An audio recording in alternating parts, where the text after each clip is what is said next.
പണ്ടുകാലത്ത് സകല ദേവന്മാരും ദേവതകളും തങ്ങൾക്ക് അനുയോജ്യമായ വാഹനങ്ങളെ തിരഞ്ഞെടുത്തു. ശക്തിയുടെ പ്രതീകമായി ദുർഗാദേവി സിംഹത്തെ തിരഞ്ഞെടുത്തതുപോലെ അറിവിന്റെ ദേവിയായ സരസ്വതി വെളുത്ത അരയന്നത്തെ തിരഞ്ഞെടുത്തു. ഇത് കണ്ടപ്പോൾ ഐശ്വര്യത്തിന്റെയും സമ്പത്തിന്റെയും ദേവിയായ ലക്ഷ്മി ദേവിയും തന്റെ വാഹനം തിരഞ്ഞെടുക്കാൻ തീരുമാനിച്ചു. ദേവിയുടെ ഈ തീരുമാനം അറിഞ്ഞ് ഭൂമിയിലെ സകല മൃഗങ്ങളും പക്ഷികളും തങ്ങളാണ് ഏറ്റവും അനുയോജ്യർ എന്ന് സ്ഥാപിക്കാനായി ദേവിയുടെ മുമ്പാകെ എത്തി. അല്ലയോ മാതാ ലക്ഷ്മി, ഞാനാണ് ഏറ്റവും വേഗതയുള്ളത്. എന്നെ വാഹനമാക്കിയാൽ ദേവിക്ക് ലോകം മുഴുവൻ എളുപ്പത്തിൽ സഞ്ചരിക്കാം. ഒരു കൂട്ടർ പറഞ്ഞു. എന്റെ ശക്തിയും സൗന്ദര്യവുമാണ് ദേവിക്ക് ഉചിതം. മറ്റൊരു കൂട്ടർ വാദിച്ചു. എല്ലാ ജീവികളുടെയും സ്നേഹവും ആകാംക്ഷയും കണ്ട മാതാ ലക്ഷ്മി പുഞ്ചിരിച്ചുകൊണ്ട് എല്ലാവരോടുമായി ഇങ്ങനെ പറഞ്ഞു. നിങ്ങൾ എല്ലാവരുടെയും സ്നേഹത്തിൽ ഞാൻ സന്തുഷ്ടയാണ്. എങ്കിലും ഒരു വാഹനം തിരഞ്ഞെടുക്കുന്നതിൽ എനിക്ക് ചില മാനദണ്ഡങ്ങളുണ്ട്. കാർത്തിക മാസത്തിലെ കറുത്ത വാവ് ദിനത്തിൽ ഞാൻ ഭൂമിയിലേക്ക് മടങ്ങിയെത്തും. അന്നേ ദിവസം ആരാണോ മറ്റ് എല്ലാവർക്കും മുമ്പേ എന്റെ അടുത്തെത്തുന്നത്, ഞാൻ അവരെ എന്റെ പ്രിയപ്പെട്ട വാഹനമായി സ്വീകരിക്കും. മാതാ ലക്ഷ്മിയുടെ ഈ വാക്ക് കേട്ട് എല്ലാവരും ആ ദിനത്തിനായി കാത്തിരുന്നു. കാർത്തിക അമാവാസി എന്നാൽ അത് കഠിനമായ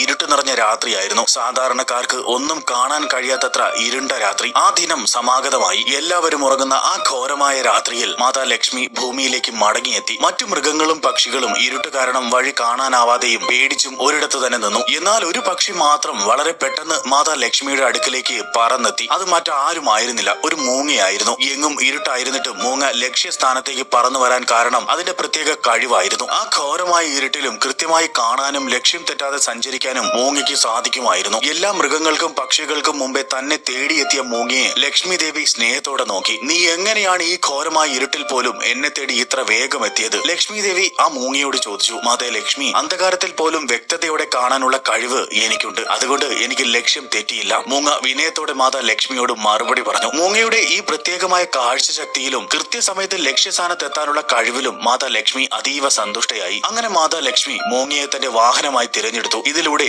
മാതാ ലക്ഷ്മി ലോകത്തിന് ഒരു സന്ദേശം നൽകി. സമ്പത്തും ഐശ്വര്യവും എപ്പോഴും വെളിച്ചമുള്ള സമയത്ത് മാത്രമല്ല എത്തുന്നത്. കഷ്ടപ്പാടിന്റെയും അന്ധകാരത്തിന്റെയും കാലഘട്ടത്തിൽ പോലും ലക്ഷ്യബോധത്തോടെയും വ്യക്തമായ വിവേകത്തോടെയും പ്രവർത്തിക്കുന്നവരുടെ അടുത്തേക്കാണ് ഐശ്വര്യം എത്തിച്ചേരുന്നത്. അതുകൊണ്ടാണ് മാതാ ലക്ഷ്മിയെ ആരാധിക്കുന്നവർ രാത്രിയിൽ വിളക്കുകൾ തെളിയിച്ച്, അതായത് ദീപാവലിക്ക് ദേവിയെ സ്വാഗതം ചെയ്യുന്നത്. മൂങ്ങ ഐശ്വര്യത്തിന്റെ പ്രതീകമായി മാറിയതിന്റെ കഥ ഇങ്ങനെയാണ്. മാതാ